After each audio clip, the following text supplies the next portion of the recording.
ہمارا آج کا موضوع ہے مال۔ نحمدہ ونصلی علی رسولہ الکریم، اما بعد فاعوذ باللہ من الشیطان الرجیم، بسم اللہ الرحمن الرحیم۔ رب اشرح لی صدری ویسر لی امری واحلل عقدۃ من لسانی یفقہوا قولی۔ مال یعنی مال و دولت۔ مال زندگی کی ضرورت ہے، مال زندگی کا مقصد نہیں۔ یعنی ہمیں اللہ تعالیٰ نے دنیا میں مال کمانے کے لیے نہیں بھیجا۔ اللہ تعالیٰ ایک جگہ پر فرماتے ہم ان سے رزق نہیں مانگتے، رزق تو ہم ان کو دیتے ہیں۔ اللہ نے ہمیں اپنی عبادت کے لیے پیدا کیا ہے۔ مال کو اگر اس لیے حاصل کیا جائے کہ اس سے زندگی کی ضروری حاجتیں پوری ہوں تو مال انسان کے لیے بہترین مددگار ہے، لیکن مال کو اگر زندگی کا مقصد بنا لیا جائے اور بس زیادہ سے زیادہ مال کمانے ہی کو آدمی اپنا سب سے بڑا کام سمجھ لے تو ایسا مال ایک مصیبت ہے۔ وہ آدمی کو دنیا میں بھی تباہ کرے گا اور آخرت میں بھی۔ انسان کو دنیا میں ایک مدت تک جینا ہے، اس لیے اس کو کچھ مادی سامان درکار ہیں، یعنی اس کی کچھ دنیاوی ضروریات ہیں جو اس کے لیے جینے کا سہارا بن سکیں۔ کھانا پینا، پہننا، رہنے کے لیے گھر، یہ سامان مال کے ذریعے حاصل ہوتا ہے۔ اس لیے کمائی کر کے مال حاصل کرنا ہر آدمی کے لیے ضروری ہے۔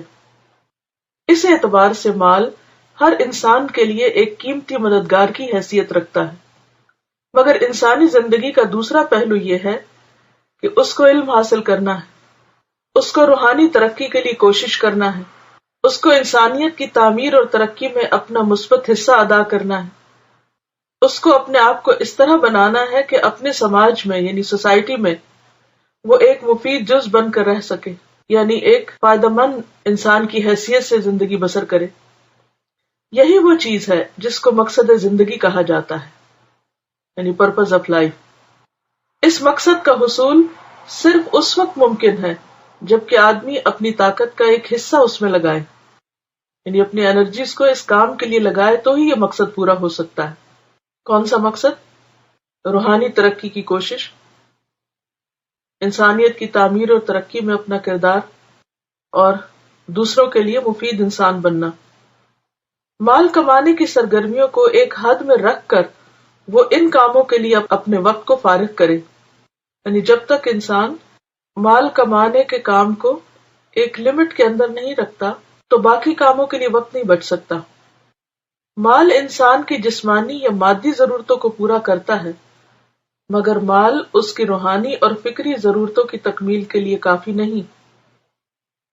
یعنی مال سے آپ کھانا تو کھا سکتے ہیں، کوئی چیز تو خرید سکتے ہیں، مگر آپ کی روح اس سے ترقی نہیں کر سکتی، آپ خوشی نہیں خرید سکتے، آپ کی دماغی کوشش جو ہے یا آپ کی جو ذہنی ترقی ہے وہ مال کے ساتھ نہیں ہو سکتی۔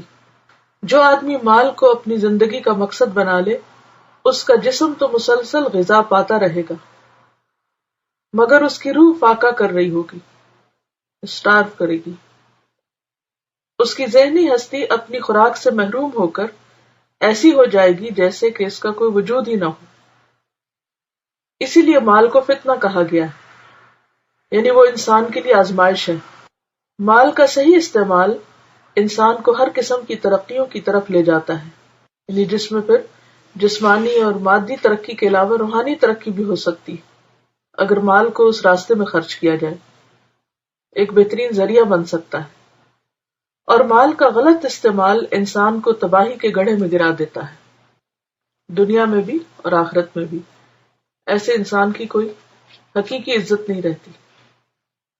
اگر اس کا مال چلا جائے، مثلاً ایک انسان اگر بہت سا مال کما کے مال کی وجہ سے عزت حاصل کرتا ہے تو جس دن اس کا مال جائے گا لوگوں کے دلوں سے اس کی عزت بھی چلی جائے گی، جو ایک مصنوعی عزت ہوتی ہے۔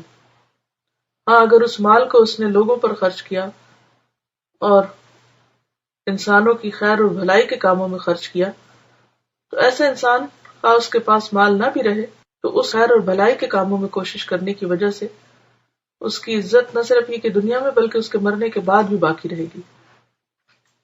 تو اللہ تعالیٰ سے دعا ہے کہ وہ ہمیں صحیح سمجھ عطا فرمائے تاکہ ہم اپنے اوقات، اپنی صلاحیتوں کا صحیح استعمال کر سکیں۔ وآخر دعوانا ان الحمد للہ رب العالمین. السلام علیکم ورحمۃ اللہ وبرکاتہ.